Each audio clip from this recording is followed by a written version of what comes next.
Hi friends, చూడండి. Good morning. ఈ అల్లం ఇలా తురుముకొని చక్కగా కడుక్కొని ఇలా తురివేసుకోండి. ఇందులోనే ఒక్కొక్కసారి నెయ్యి వేసుకొని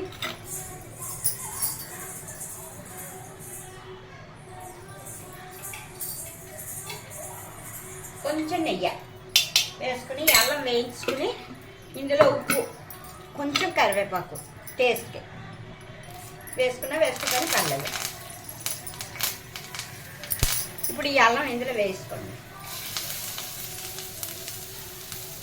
చక్కగా ఈ అన్నం ఒక ముద్దలో రోజు తింటే చాలా ఆరోగ్యం ఫ్రెండ్స్. చిన్న పిల్లలకు కూడా పెట్టచ్చు, చాలా మంచిది. ఇప్పుడు వర్షాలు అవి పడుతున్నాయి కదా, దానివల్ల రోజు ఒక ముద్ద తిన్నా చాలా ఆరోగ్యం ఫ్రెండ్స్. అంతే. ఓకే ఫ్రెండ్స్, ఇందులో సాల్ట్ కొద్దిగా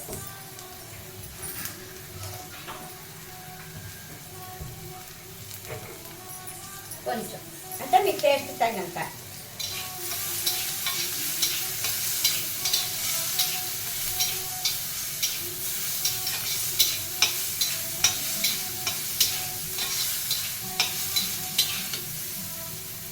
అంతే. ఇది అన్నంలో చక్కగా ఒక ముద్దలో తినండి, చాలా మంచిది.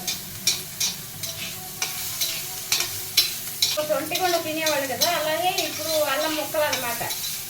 పెద్దవాళ్ళకి, పిల్లలకి, ఎవరికైనా ఏ ఏజ్ వాళ్ళైనా తినచ్చు, చాలా ఆరోగ్యం. అంతే. ఒక ఫ్రెండ్స్, అల్లం వేయిపోయింది.